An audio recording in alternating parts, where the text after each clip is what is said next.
할렐루야. 오늘 부활의 아침 우리 주님께서 다시 살아나셨습니다. 우리 옆에 계신 분과 기쁜 마음으로 또 환한 얼굴로 우리 함께 인사하며 이렇게 말하겠습니다. 예수님 부활하셨습니다. 예수님 부활하셨습니다. 우리 다시 한번 인사할 때에 우리도 부활할 것입니다. 시작. 우리도 부활할 것입니다. 아멘. 우리 이 시간 특별히 한 곡 정도만 함께 일어나서 박수치며 찬양했으면 좋겠습니다. 동의하시는 분만 함께 일어나시면서 우리 살아계신 주님을 힘차게 박수치며 찬양하시겠습니다. 할렐루야. 할렐루야. 지금도 살아서 역사하시는 우리 하나님 박수치며 함께 찬양합니다.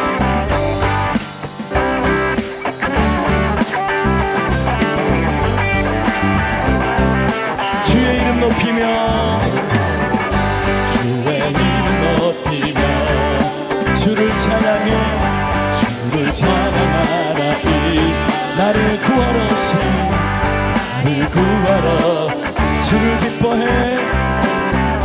주를 다시 한번 기쁜 마음으로 주의 이름 높이며 주의 이름 높이며 주를 찬양해 나를 구하러 오신 주를 찬양합니다. 주를 기뻐하라.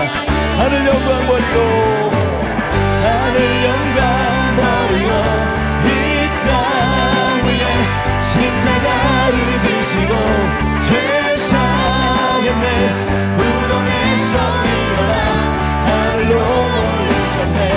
주의 이름 다시 한번 하늘 영광 버리고 하늘 영광 버리고 이 땅 위에 십자가를 지시고 죄사하겠네 무덤에서 일어나 하늘로 올리셨네. 주의 이름 아멘. 할렐루야. 어느 시간 더 큰 목소리로 주의 살아나심과 주의 은혜를 찬양합시다. 주의 이름 높이며 주를 찬양해 주를 찬양하나이다. 우리 구하러 오신 나를 구하러 주님을 기뻐합니다. 주를 기뻐하 한 번 더 주의 이름 높이며 주의 이름 높이며 주를 찬양해 주를 찬양하나이다. 우리 구원하신 우리 구하러 오신 주님 기뻐합니다. 주를 기뻐하나이다. 하늘 영광 버리고 이 땅 위 아멘 십자가를 지시고 죄사하네 무덤에서 일어나 하늘로 올리셨네. 주의 이름 높이 하늘 영광 버리고 하늘 영광 버리고 이 땅 위에 십자가를 지시고 죄사하는데 무덤에서 일어나 하늘로 올리셨네. 주의 오늘 시간 목소리로만 찬양합니다. 하늘 영광 버리고 하늘 영광 버리고 이 땅 위에 십자가를 지시고 죄사 아멘 무덤에서 일어나 하늘로 주의 이름 높이니 다같이 하늘 영광 버리고 이 땅 위에 십자가를 지시고 죄사하는데 무덤에서 일어나 하늘로 올리셨네. 주의 이름 높이니 주의 이름 높이 아멘 아멘 주의 이름 높이 아멘 할렐루야. 우리 이 시간 주님의 이름을 찬양하는 마음으로 박수치며 하나님께 영광 돌립니다. 할렐루야.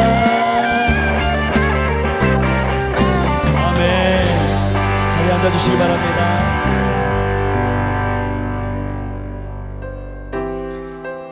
하늘 영광 버리고 오신 그 주님을 우리가 감사한 마음으로, 기쁜 마음으로 함께 입술로 고백하며 나아갑니다. 그 크신 하나님의 그 크신 하나님의 사랑 말로 다 영 못하네. 저 높고 높은 별을 넘어 이 낮고 낮은 땅 위에 죄범한 영혼 구하려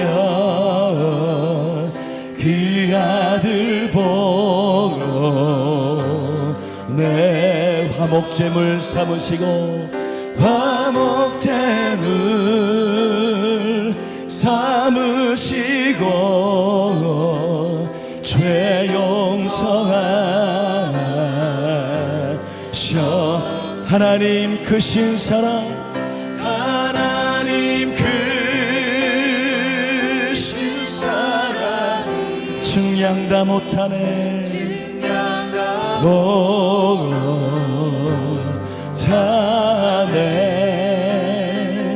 영원히 변치 않는 성도여 성도여 찬양하시.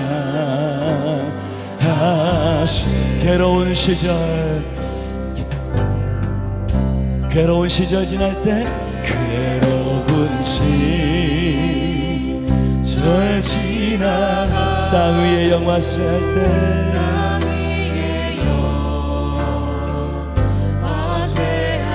죽지 않는 영혼들은 영원 큰 소리 외쳐 울어도 주님 주 믿는 성도들에게 성도들의 큰 사랑 베푸사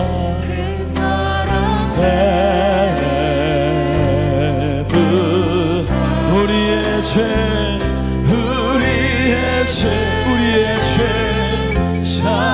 사했으니 그 어찌 잊을까.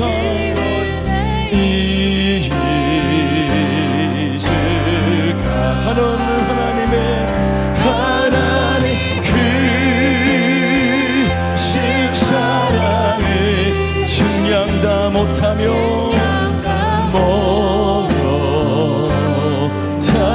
못하네.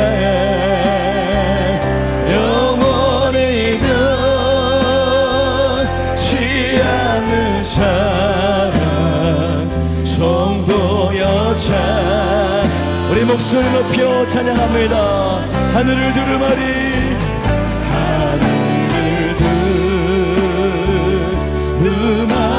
삼고 바다를 먹물 삼아도 한없는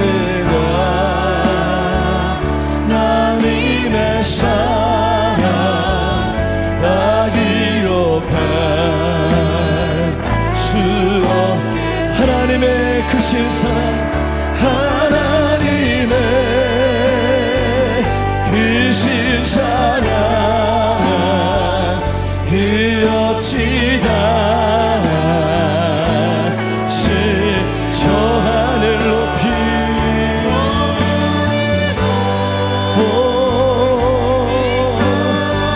채우지 못하리. 아멘. 하나님 크신 사랑, 하나님 크신 사랑에 증량 다 못하네.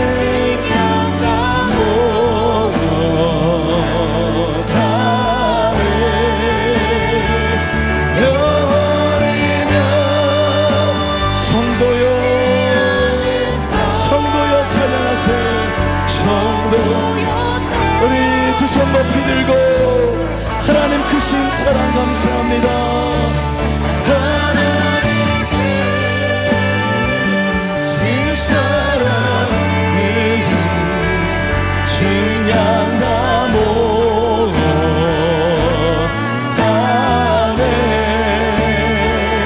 영원히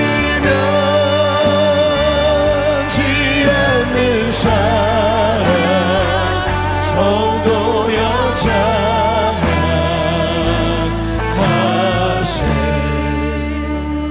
하나님, 그 크신 하나님의 사랑 오늘도 우리가 기억하며 주님의 그림을 찬양하기 위해 모였습니다.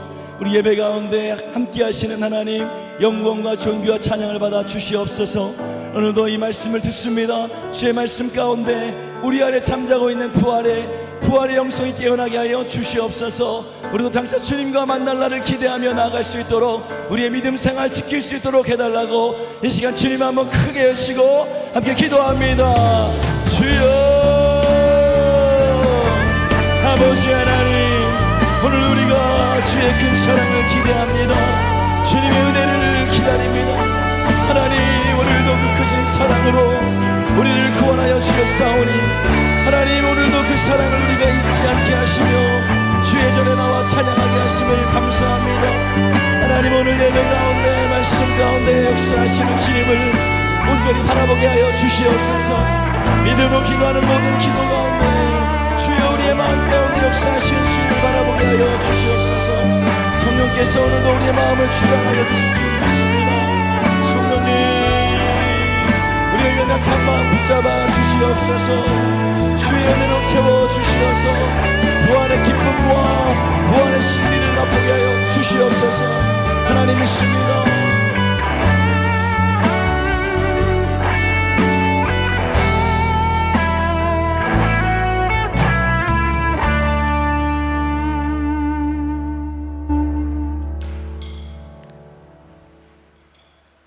전능하신 아버지 하나님, 우리를 사랑하셔서 독생자를 죽음으로까지 보내주시며 예수님께서 육신에 말할 수 없는 고통 속에 십자가를 감당하심으로 우리의 죄를 용서하시고 부활하셔서 영원한 새 생명의 소망을 주시니 감사를 드립니다. 아버지 하나님께서 우리에게 주신 새 생명으로 저희들은 풍성한 은혜를 누리면서 살아야 하지만 저희들은 믿음이 부족하여 외로움과 슬픔과 힘든 것들로 고립되어 있었던 것을 주님 앞에 내려놓으니 용서하여 주시옵소서. 하나님의 사랑과 은총으로 우리를 권고하시고 주님이 모든 것을 승리하신 것 같이 우리도 주 안에서 승리할 수 있도록 축복해 주시옵소서. 나라와 민족을 위해 기도드립니다. 정치, 경제, 사회 안보가 불안정한 전국 속에서도 지금까지 인도하신 하나님의 손길로 통합과 화합과 공평함으로 나라가 안정되게 하시고 주님의 뜻에 합당한 지도자가 세워지게 하여 주시옵소서. 하나님께서 사랑하시는 우리 교회에 계속되는 부흥이 있게 하셔서 지역사회에 하나님의 사랑을 전하고 하나님의 영광을 나타내며 하나님의 나라 확장에 모범이 되는 교회가 되게 하여 주시옵소서. 저희들 또한 성령께서 주시는 부활의 기쁨과 평강과 감사함으로 이웃에게 하나님의 사랑을 전하는 축복의 통로가 되게 하여 주시옵소서. 특히 다음 세대에게 하나님께서 주시는 지혜와 능력으로 저희들보다 더 큰 하나님의 영광을 위하여 쓰임받는 준비된 자녀가 되게 하여 주시옵소서. 담임 목사님과 모든 교역자님들에게 능력과 지혜를 주시고 맡겨진 사역들을 주님의 주신 능력으로 잘 감당하게 하여 주시옵소서. 담임 목사님의 건강을 지켜주시며 가정의 평안과 자녀들의 미래를 축복하여 주시고 오늘 전하시는 하나님의 말씀이 저희들의 소원이 되게 하시고 그 소원이 기도되게 하시며 그 기도에 하나님께서 주관하셔서 천군 천사까지도 일하게 하셔서 응답하여 주시옵소서. 오늘도 정성과 수고를 다하시는 성도님과 교사님들에게 주님의 은혜를 더하여 주시고 시온 성가대 위에 하나님의 영광이 임하시며 교학교와 청소년부 예배 위에도 풍성한 은혜를 주시옵소서. 이 모든 말씀을 예수님의 이름으로 기도드립니다. 아멘.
주께 외쳐 뼈들아 주의 말씀을 들으라.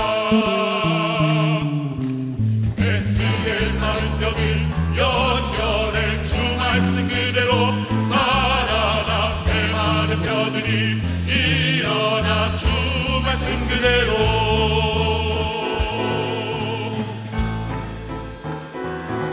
발바닥뼈 연결되어 붙네. 저 발목과 연결되어 붙었네. 저 발목뼈에 근육 연결되네. 말씀 너에 연결되어 서네. 주의 말씀 그대로 살아나. 주님 뜻대로 내 마른 뼈들 살아나. 성필 거리니 마른 뼈들 살아나. 말씀하신 대로 내 마른 뼈들 살아나. 성필 거리니 마른 뼈들 살아나. 말씀하신 대로 발목뼈 단단하게 연결되네. 무릎뼈가 정강이에 붙어. 정강이 엉덩이뼈에 붙어. 메말랐던 뼈에 생긴 붙어. 말씀 그대로 연결되었네. 말씀 그대로 저 뼈들 걷는다. 말씀 따라 내 마른 뼈들 살아난다. 성큼 걷는다. 말씀대로 주의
오늘 우리에게 주신 하나님 말씀은 고린도전서 15장 19절에서 22절까지의 말씀입니다. 만일 그리스도 안에서 우리가 바라는 것이 다만 이 세상의 삶뿐이면 모든 사람 가운데 우리가 더욱 불쌍한 자이리라. 그러나 이제 그리스도께서 죽은 자 가운데서 다시 살아나사 잠자는 자들의 첫 열매가 되셨도다. 사망이 한 사람으로 말미암았으니 죽은 자의 부활도 한 사람으로 말미암는도다. 아담 안에서 모든 사람이 죽은 것 같이 그리스도 안에서 모든 사람이 삶을 얻으리라. 아멘. 이 시간 담임 목사님께서 부활은 논쟁거리가 아니라 간증거리입니다 라는 제목으로 귀한 말씀 전하실 때 큰 은혜 받으시기 바랍니다. 할렐루야. 우리 주님 부활하신 기쁜 부활절 아침입니다. 우리 옆에 있는 분들과 한번 다시 인사하겠습니다. 할렐루야. 예수님 부활하셨습니다. 시작. 할렐루야. 예수님 부활하셨습니다. 오늘 우리 성가대가 정말 기도도 많이 하시고 연습도 많이 하셔서 이렇게 아름다운 찬양으로 하나님께 영광 올려드렸습니다. 우리 정말 다시 한번 뜨겁게 우리 성가대 위해서 축복하고 박수합니다. 감사합니다. 이번 부활절도 변함없이 부활절 달걀을 나눠드리겠습니다. 구운 달걀입니다. 우리 예배 끝나고 나가실 때 2개씩 받아가시면 좋겠습니다. 그냥 드시지 마시고 우리 생명의 주인 되신 우리 하나님을 우리가 생각해 보면서 부활절 달걀 드시면 좋겠습니다. 토요일에 삼교구 소풍이 있습니다. 삼교구란 어린 자녀들을 키우고 있는 30, 40대 부모들로 이루어진 속회입니다. 여기에 해당하는 분들 잊지 마시고 토요일 날 소풍에 많이 참여해 주시길 바랍니다. 수요일 날 기쁜 소식이 있습니다. 우리 윤찬양 전도사가 드디어 목사 안수를 받게 됩니다. 우리 감리교는 신학생이 된 이후부터 목사 안수 받기까지 최소 10년이 걸립니다. 군대 기간을 포함하면 한 13년 포함되기도 합니다. 그 어려운 걸 우리 윤 전도사가 해냈습니다. 우리 만나시면 수고했다고 축하한다고 한번 인사해 주시면 감사하겠습니다. 오늘 부활은 논쟁거리가 아니라 간증거리라는 제목을 가지고 함께 은혜를 나누고자 합니다. 인간은 누구나 죽음을 두려워합니다. 인간이 죽음을 두려워하는 이유는 죽음에 대해서 사실 잘 모르기 때문입니다. 죽을 때 얼마나 고통스러울지, 또 죽음 이후에 나는 어떻게 될지, 어디로 가게 될지 아무도 모르기 때문에 죽음을 다들 두려워하는 것이죠. 인간이 두려움을 느끼는 이유는 불확실성에 대한 무지 때문입니다. 예컨대 밤에 희끗희끗한 물체가 눈앞에 서성거리면 두려움을 느끼게 되죠. 하지만 아침에 일어나 봤더니 그것이 바람에 흔들리는 커튼이었다는 사실을 알게 되면 금방 두려움은 사라지게 됩니다. 그 정체를 몰랐기 때문에 두려운 마음이 들었던 거지요. 우리는 장차 다가올 미래에 대한 두려움을 누구나 다 갖고 있습니다. 그 이유는 미래를 아무도 모르기 때문입니다. 그래서 혹시 사고를 하지는 않을지, 내가 큰 실수를 하지는 않을지, 또는 죽을 병에 걸리지는 않을지, 이 사업이 혹시 망하지는 않을지, 이런 종류의 두려움을 느끼게 되는 겁니다. 우리는 밀폐된 공간에서 낯선 사람을 만나면 두려운 감정부터 듭니다. 왜냐하면 그 사람을 모르기 때문에 혹시 나한테 해코지를 하지는 않을지, 피해를 주지는 않을지 하는 두려운 감정이 먼저 드는 것입니다. 죽음이란 우리가 살아있는 동안에는 결코 경험할 수 없는 일이기 때문에 인간은 누구나 죽음에 대한 두려움을 안고 살아가는 것입니다. 따지고 보면 인류 역사상 수많은 종교가 발생하고 또 미신이 생기고 철학이나 과학이나 또는 기술이 발전한 것도 죽음에 대한 두려움과 무지 때문인지도 모릅니다. 죽음을 극복하기 위한 인간의 노력이 그러한 문명과 기술을 만들어낸 것입니다. 하지만 불행히도 죽음은 인간이 영원히 정복할 수 없는 대상입니다. 병원은 병을 고치고 사람을 살리는 곳입니다. 인간의 모든 과학과 기술과 지식이 다 모여있는 곳이 병원이라고 해도 과언이 아닙니다. 하지만 병원에 가보면 무엇이 있습니까? 영안실이 있고 장례식장이 있습니다. 무슨 뜻입니까? 인간의 과학과 지식으로는 죽음을 정복할 수가 없다는 뜻입니다. 생명과 죽음은 오직 창조주이신 하나님의 손에 달려있다는 것입니다. 톨스토이가 쓴 참회록에 이런 내용이 나오죠. 한 남자가 무서운 맹수를 피해서 우물 속에 뛰어 들어갔어요. 마침 그 우물 속에 넝쿨이 있어서 그 넝쿨 줄기를 붙들고 대롱대롱 매달려 있었습니다. 그런데 어디선가 생쥐 한 마리가 나타나더니 그 넝쿨을 갉아먹기 시작했어요. 넝쿨을 생쥐가 갉아먹어서 끊어지기 일보 직전인데 이 남자는 넝쿨에서 떨어지는 단물을 빨아먹으면서 행복해하는 겁니다. 톨스토이는 우리에게 무슨 말을 하고 싶었던 걸까요? 무서운 맹수는 죽음을 상징합니다. 넝쿨은 인간이 만들어 놓은 모든 종교와 미신과 철학과 사상과 과학과 물질을 뜻합니다.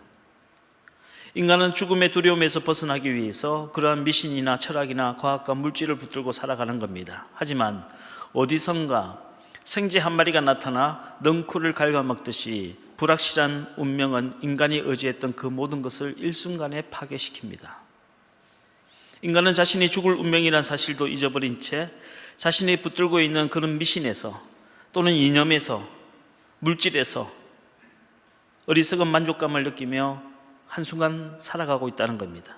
톨스토이는 인간이 만든 그 어떠한 지식과 문명으로도 죽음을 이길 수 없다는 사실을 우리에게 말하고 싶었던 겁니다. 생명의 주인 되신 하나님에 대한 믿음 없이는 다른 어떤 대체 만족으로도 죽음의 두려움을 벗어날 수 없는 존재가 인간이란 사실을 우리에게 말해주고 싶었던 겁니다. 히브리 기자는 예수 그리스도께서 인간의 몸을 입고 이 땅에 오신 이유가 죽음을 직접 경험하시기 위함이라고 말씀했습니다. 히브리서 2장 9절 말씀을 함께 읽겠습니다. 시작. 오직 우리가 천사들보다 잠시 동안 못하게 하심을 입은 자 곧 죽음의 고난 받으심으로 말미암아 영광과 존귀로 관을 쓰신 예수를 보니 이를 행하심은 하나님의 은혜로 말미암아 모든 사람을 위하여 죽음을 맛보려 하심이라. 하나님의 독생자이신 예수 그리스도께서 우리와 같은 인간의 몸을 입고 오신 것을 두고 히브리 기자는 잠시 동안 천사보다 더 못한 존재가 되신 거다라고 말했습니다. 그렇지 않습니까? 적어도 천사는 늙거나 병들거나 죽지는 않잖아요. 하지만 예수님은 우리와 똑같이 이 세상 사시면서 나이가 들면서 몸도 아프고 병들기도 하셨고 배고프기도 하셨고 결국 죽음을 당하시기도 하셨습니다. 왜 그렇습니까? 죽음을 맛보려 하심이라고 했습니다. 영원하신 예수님께서 우리와 똑같이 죽음의 고통을 당하셨습니다. 그리고 죽으신 지 3일 만에 부활하심으로 우리에게 영원한 생명을 주셨다는 겁니다. 예수님께서 이 땅에 오신 목적은 인간과 마찬가지로 죽으시고 그리고 하나님의 능력으로 다시 사시기 위함이었다고 성경은 말씀하고 있는 겁니다. 물론 우리 예수님은 이 땅에 오셔서 가난한 자들을 위로해 주시기도 하고 병든 자를 고쳐주시기도 하셨고 또 불의한 사람들에 대해서 공의를 선포하시기도 하고 또 연약한 인생들에게 위로를 주시기도 하셨습니다. 하지만 그것이 궁극적인 목적은 아니라는 겁니다. 예수님께서 이 땅에 오신 궁극적인 이유는 인간이 절대로 이길 수 없는 죽음을 정복하시기 위함이란 겁니다. 그 죽음의 권세에 붙잡혀 죄의 종살이하고 있는 우리들에게 완전한 자유를 주시기 위하여 이 땅에 오셨다고 성경은 분명히 밝히고 있습니다. 히브리서 2장 14절로 15절 말씀을 함께 읽겠습니다. 시작. 자녀들은 혈과 육에 속하였음에 그도 또한 같은 모양으로 혈과 육을 함께 지니심은 죽음을 통하여 죽음의 세력을 잡은 자 곧 마귀를 멸하시며 또 죽기를 무서워함으로 한평생 매여 종 노릇하는 모든 자들을 놓아주려 하심이니. 그도 또한 같은 모양으로 혈과 육을 지니셨다. 에서 그란 누구를 말합니까? 예수 그리스도를 말하는 겁니다. 예수님이 우리와 똑같이 혈과 육을 가진 존재가 되신 것은 죽음을 통과하여 죽음의 권세를 가진 마귀를 멸하시고 우리를 그 죽음의 권세로부터 풀어놓아 자유케 하기 위함이다 라고 성경은 기록하고 있습니다. 여러분, 인류 역사상 선하고 지혜로운 길을 가르쳐준 그런 철학자들이나 사상가들이 많이 있었습니다. 또 가난하고 병든 자들을 위로해주고 도와준 그런 위인들도 많이 살았습니다. 하지만 죽음을 정복하고 이기신 분은 오직 예수 그리스도 한 분뿐이십니다. 오늘 성경 본문의 말씀을 같이 한번 읽겠습니다. 고린도전서 15장 19절로 22절 말씀 시작. 만일 그리스도 안에서 우리가 바라는 것이 다만 이 세상의 삶뿐이면 모든 사람 가운데 우리가 더욱 불쌍한 자이리라. 그러나 이제 그리스도께서 죽은 자 가운데서 다시 살아나사 잠자는 자들의 첫 열매가 되셨도다. 사망이 한 사람으로 말미암았으니 죽은 자의 부활도 한 사람으로 말미암는도다. 아담 안에서 모든 사람이 죽은 것 같이 그리스도 안에서 모든 사람이 삶을 얻으리라. 만약 부활과 영생을 믿지 못하고 단지 이 세상에서 좀 더 나은 삶을 살기를 원한다면 굳이 예수를 믿을 필요가 없다는 겁니다. 부활이 없고 천국이 없다면 이렇게 시간을 들여서 돈 들여서 제도 마음대로 못 짓고 예수 믿는 사람들이 세상에서 제일 불쌍한 사람들이란 거예요. 차라리 그 시간에 열심히 일해서 돈 조금 더 많이 벌고 출세해서 적당히 제도 짓고 누리고 즐겁게 사는 것이 그 사람들이 훨씬 더 똑똑한 사람들이란 겁니다. 하지만 예수께서 십자가에 죽으시고 사흘 만에 부활하심으로 부활의 첫 열매가 되셨고 그 씨앗이 우리 가운데 뿌려져 그 씨를 받은 사람, 즉 예수 그리스도를 구원자로 믿고 영접한 사람들은 누구나 주님의 부활에 참여한다는 사실을 믿기 때문에 우리는 때때로 손해를 보고서라도, 때로는 핍박을 받지만 또 때로는 억울한 일을 당한다 할지라도 끝까지 예수를 믿고 주님이 가신 십자가의 길을 따라가기를 원하는 것입니다. 예수님 시대의 이스라엘에는 치열한 부활 논쟁이 있었습니다. 먼저 사두개파 사람들은 부활을 전혀 믿지 않았어요. 사두개인들은 단지 이 땅을 살면서 모세의 율법을 잘 지키면서 살아가는 것이 그 현세적인 삶의 구원이라고 생각했습니다. 반면에 바리새파 사람들은 몸의 부활을 믿었어요. 그렇다고 해서 바리새인들이 예수를 믿어서 부활을 믿은 건 아닙니다. 그들은 의롭게 살다가 억울한 죽음을 당한 사람들만이 부활을 한다고 믿었습니다. 그렇게 해야만 하나님의 공의가 증명될 수 있다고 믿었던 거예요. 또 헬레니즘 문명의 뿌리를 둔 플라톤주의자들은 사람이 죽고 난 이후에 영혼만 부활하지 몸은 부활하지 않는다라고 생각했습니다. 여러분 제법 그럴싸하죠? 사람이 몸은 부활할 수는 없지만 영혼만 부활한다. 하지만 이건 그렇게 돼버리면 천국은 영적인 의미로만 남게 될 뿐이지 실제하는 곳이 아니게 됩니다. 오늘날 자유주의 신학에 물든 교회가 이런 식으로 말합니다. 부활과 천국을 실제적인 사건이 아니라 그저 상징적인 의미라고 설교하는 겁니다. 하지만 여러분, 2000년 전 예수 그리스도께서 무덤에서 부활하신 것은 역사적인 사건이며 실제적인 사건임을 믿으시길 바랍니다. 우리 주님은 부활하셨습니다. 영광스러운 몸을 입고 부활하셨고 무덤에서 당당히 걸어 나오셨어요. 구원받은 성도들은 우리 주님께서 부활하셨듯이 마지막 날에 저와 여러분 모두가 영광스러운 몸을 입고 부활하여 영원한 천국에 들어가게 될 것을 믿으시길 바랍니다. 몇 년 전에 새 찬송가가 이제 나오면서 기존의 찬송가 가사가 많이 달라졌는데요. 찬송가 491장 저 높은 곳을 향하여 가사도 달라졌어요. 예전에는 내 주여 내 발 붙드사 그곳에 서게 하소서였는데 지금 여러분 집에 가셔서 확인해 보십시오. 내 주여 내 마음을 붙드사 그곳에 있게 하소서로 가사가 바뀌었어요.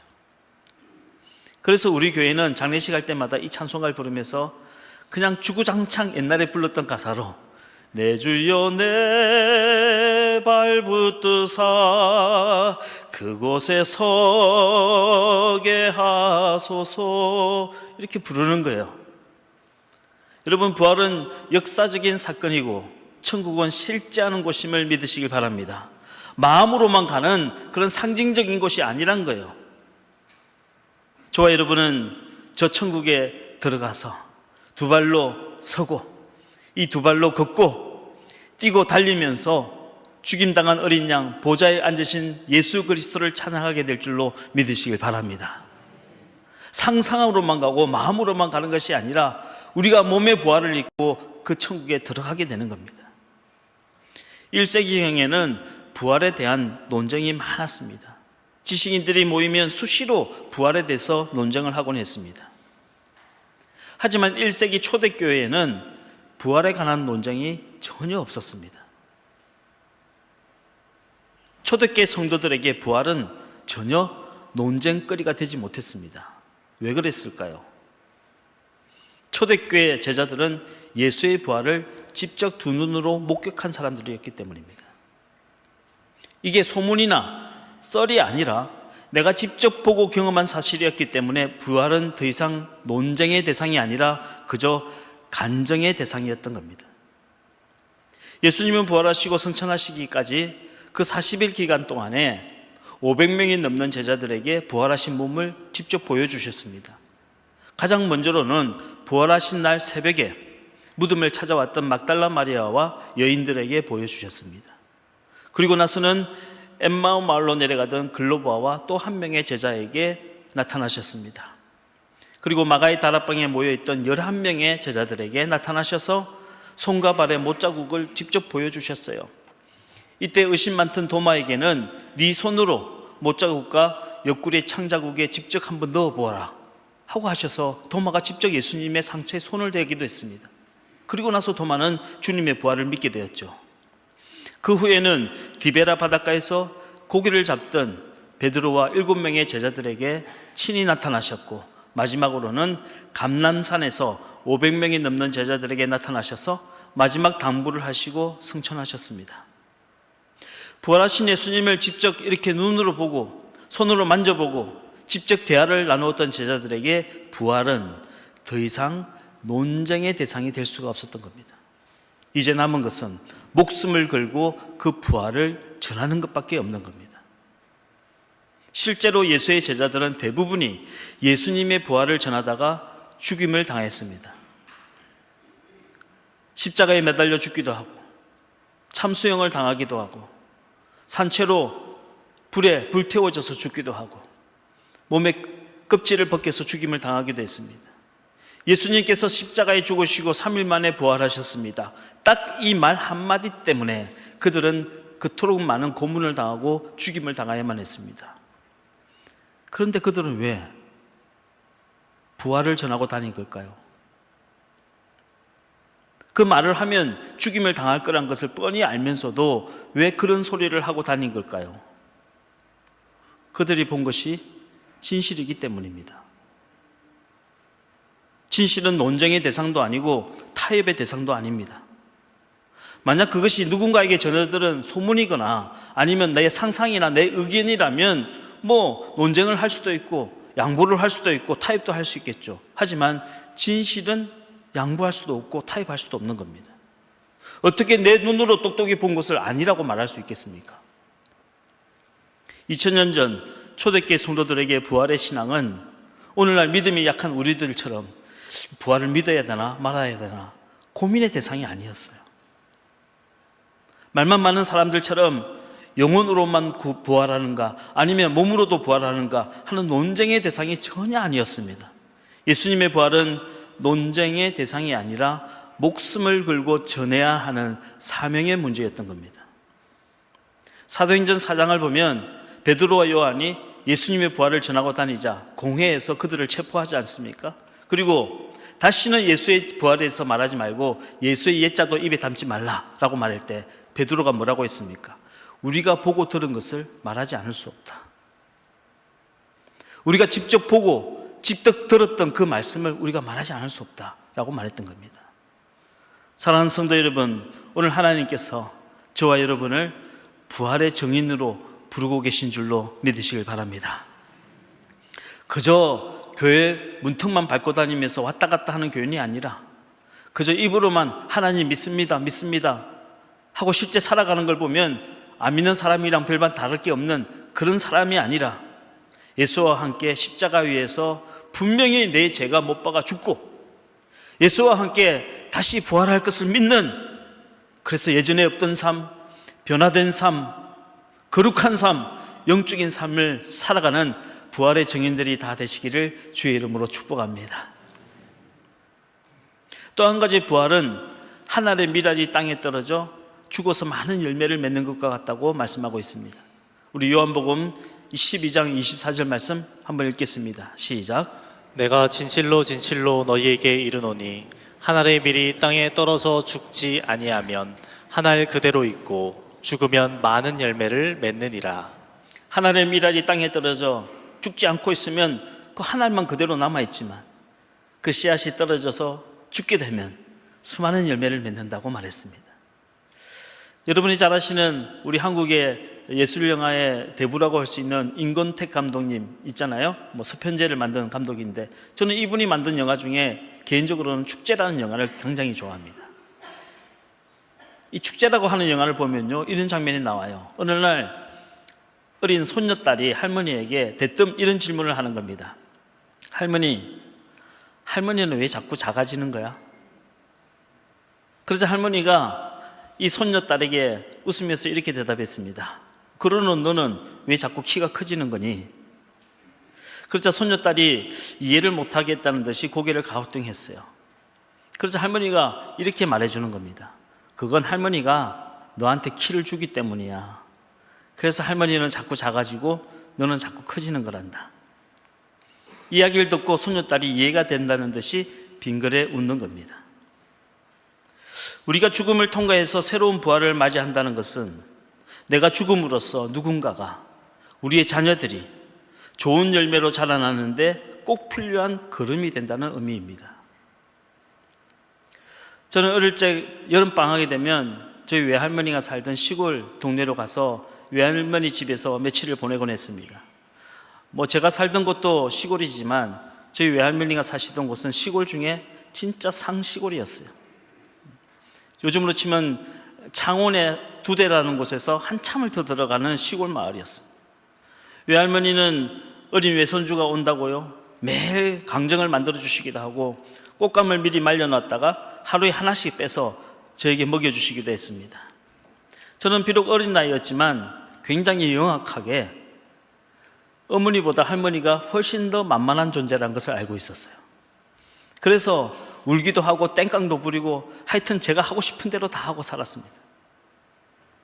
외할머니는 그런데도 안 된다고 하는 법이 없었어요. 식혜 먹고 싶다고 하면 쌀로 식혜 만들어서 바로 먹여주시고, 읍내 나가고 싶다고 하면 제 손을 잡고 읍내 나가주셨어요. 그렇다가 지겹다고 집에 가자고 하면 제가 칭얼거리면 저를 업고 집에까지 걸어오셨습니다. 저희 외할아버지는 한쪽 다리가 없는 장애인이었습니다. 방에만 늘 앉아 계셨지만 손재주가 비상한 분이라 못 만드는 게 없었어요. 제가 연 갖고 싶다고 하면 대나무로 엮어서 금방 연을 만들어 주셨습니다. 활을 쏘고 싶다고 하면 나무와 대나무로 활을 만들어서 주셨어요. 친구들과 밖에 나가서 냇가에 배를 띄우고 싶다 그러면 나무로 금방 뚝딱뚝딱 해서 나무 배를 만들어서 제게 주었습니다. 이렇게 외손주라고 하면 끔뻑 죽는 할아버지 할머니였지만 딱 한 가지 제가 싫은 게 있었어요. 그게 뭐냐? 노인네 냄새였습니다. 왠지 구리고 꾸릿꾸릿한 냄새 때문에 할머니가 가까이 오면 일부러 멀리 도망갔습니다. 할아버지가 저를 안아보려고 하면 멀찌감치 도망을 쳐버렸습니다. 제가 개척교회를 시작할 수 있었던 것은 저희 외할머니 때문입니다. 외할머니가 오랫동안 미나리 깡을 해서 차곡차곡 돈을 모아놓았던 그 통장을 저에게 헌금해 주셨어요. 그걸 종자시로 제가 교회를 개척하게 되었습니다. 저희 외할머니는 제가 목사 안수를 받고 5년 후에 돌아가셨습니다. 마산에 있는 어느 병원에서 임종을 하셨는데 그때 할머니 곁을 지키고 있던 제가 갑자기 궁금해졌어요.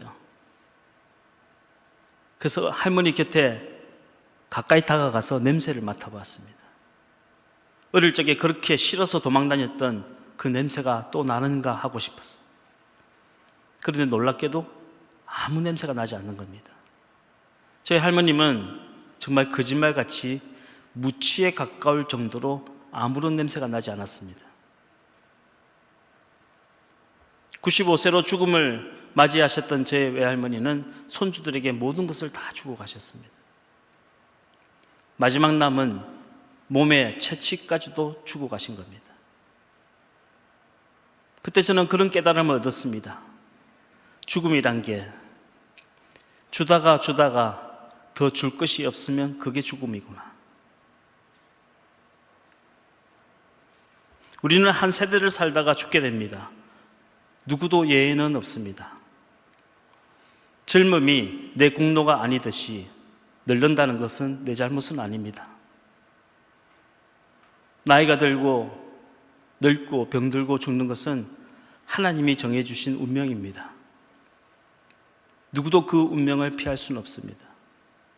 하지만 그 운명의 힘보다 더 강한 힘이 우리에게는 있는 것입니다. 그것이 바로 부활의 능력입니다. 부활의 신앙을 가진 사람은 죽었으나 살아있고, 부활의 신앙을 가진 사람은 떠났으나 여전히 우리 곁에 남아있는 겁니다. 아브라함이 그랬고, 이삭이 그랬고, 야곱이 그랬고, 요셉이 그랬습니다. 우리 믿음의 선조들이 그랬고, 주기철 목사님이 그랬고, 손양원 목사님이 그랬고, 우리 믿음의 부모님들이 그러했습니다. 여러분, 우리가 이 세상 떠날 때 우리 자녀들에게 어떤 사람으로 남게 될까요? 여러분은 이 세상 떠나갈 때 그들에게 어떤 믿음을 물려주실 수 있습니까? 죽음으로 끝나버리고 아무런 의미도 남기지 않는다면 그 사람의 인생은 공허하고 무의미일 뿐인 겁니다. 하지만 성경이 우리에게 분명히 말씀하고 있습니다. 예수께서 부활하셨듯이 너희도 반드시 부활할 것이다 하고 말입니다. 여러분, 부활신앙으로 우리가 당한 모든 시험과 고난을 이겨내시길 바랍니다. 그리고 그 부활의 신앙으로 하나의 미랄이 되어 우리 다음 세대에게, 우리 자녀들에게 좋은 유산을 남겨줍시다. 하나의 미랄이 땅에 떨어져 죽지 않고 있으면 그 한 알 그대로 남아있지만 땅에 떨어져 죽게 되면 많은 열매를 맺는다고 성경은 말씀하고 있습니다. 우리가 희생하고 우리가 기도하고 우리가 순종한 만큼 우리 자녀들이 복을 받는 겁니다. 우리가 희생한 만큼 우리 다음 세가 부흥하고 축복받는 겁니다. 여러분, 고난과 실패를 만났다고 인생이 다 끝나는 건 아닙니다. 그 고난이 지나가면 반드시 은혜와 축복이 찾아오는 줄로 믿으시길 바랍니다. 우리 육신의 죽음도 마찬가지입니다. 죽음이 끝이 아닙니다. 죽음이 지나가면 반드시 부활과 천국이 있습니다. 죽음은 부활을 준비하는 과정이고 영원한 천국에 들어가기 위해서 반드시 거쳐가야 할 과정일 뿐인 겁니다. 여러분, 죽음을 두려워하지 말고 부활의 신앙으로 하루하루를 살아가시기를 주의 이름으로 축원드립니다. 우리는 죽음을 이기고 주님과 함께 부활할 것입니다. 그러므로 예수를 믿되 부끄럽게 믿지 말고 당당하게 믿읍시다. 품위 있게 믿읍시다. 멋있게 예수 믿읍시다. 천국에서 다시 만나기를 주의 이름으로 축복합니다. 오늘 이번 주 미션 한번 같이 읽겠습니다. 시작. 항상 웃으며 살겠습니다. 우리 이번 한 주간 부활주일을 맞이해서 웃으며 살길 바랍니다. 예수님이 영 돌아가신 사람처럼 그렇게 인상 찌푸리지 마시고 부활하신 주님이 계시니 우리 활짝 웃으면서 한 주간 살아가기를 부탁드립니다. 우리 이 시간 다 같이 일어나셔서요, 우리 무덤에 머물러 부활 찬양으로 주님께 영광 올리겠습니다. 다 같이 자리에서 일어나셔서 찬양하겠습니다.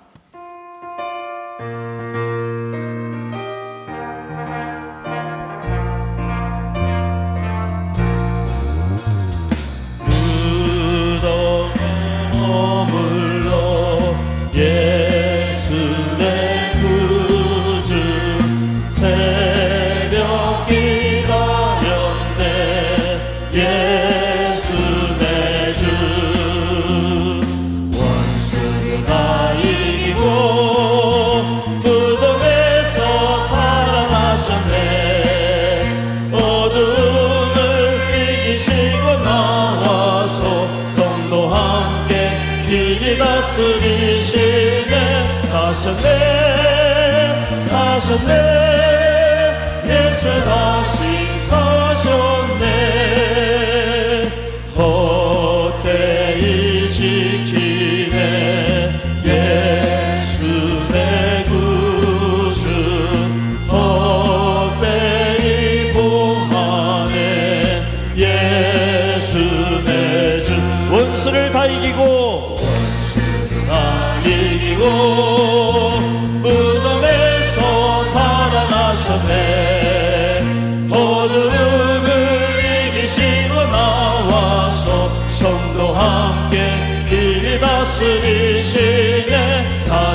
어둠을 이기시고 나와서 성도 함께 길 다스리시네. 사셨네 예수 다시 사셨네. 할렐루야. 부활하신 주님께 감사와 영광의 박수 올려드립니다. 기도하겠습니다. 사망의 권세를 이기시고 3일 만에 부활하신 주님께 감사와 찬양과 존귀와 영광을 올려드립니다. 우리도 부활의 첫 열매 되신 주님을 따라 부활하여 영원한 천국에 들어갈 줄 믿습니다. 이 부활의 신앙으로 모든 시험과 역경과 질병을 이기게 하옵소서. 암과 싸우고 있는 박오진 권사, 이영숙 권사, 박재순 권사, 김세영 권사, 유은영 권사, 오유미 집사, 황윤호 집사, 김영도 집사, 정상균 집사, 박서연 청년, 유교민 청년에게 치유의 강선을 비추어 주옵소서. 특별히 항암 치료 중에 있는 성도들 부작용 없게 하시고 깨끗하게 나음받아 하나님께 영광 돌리게 하여 주옵소서. 우리 연로하신 성도님들 병들어 누워있다 천국 가지 말게 하시고 마지막 날까지 건강하게 걷다가 천국 들어가게 하옵소서. 한 알의 밀알이 땅에 떨어져 죽으면 많은 열매를 맺는다고 약속하신 주님, 우리의 헌신과 희생과 눈물과 기도로 우리 자녀들이 믿음으로 잘 자라나게 하시고 영적인 귀한 열매를 많이 맺게 하여 주옵소서. 우리 성도들의 직장과 사업장을 축복해 주셔서 저들이 복을 받아 이웃에게 나눠주고 꾸며주며 선교하는 복된 가정들이 되게 하여 주옵소서. 하나님의 은혜에 감사하며 11조 드리고 감사하고 선교하는 모든 이들을 축복해 주시되 특별히 오늘 부활의 은혜에 감사하여 부활절 헌금을 드리는 손길들 위에 하나님이 이 땅에 기름진 복으로 갚아주시고 영적인 축복으로 대갚아 주옵소서. 이제는 우리 주 예수 그리스도의 크신 은혜와 하나님 아버지의 지극하신 사랑하심과 성령님의 감화감동 역사 인도 치유하심이 오늘의 부활의 신앙을 가지고 이 세상 이겨나가며 주님과 함께 부활할 것을 굳게 믿고 결단하며 돌아가는 사랑하는 성도들과 저들의 가정과 주의 핏값으로 세우신 교회와 이 나라와 민족 위에 지금으로부터 영원토록 함께 하시기를 간절히 축원하옵나이다. 아멘.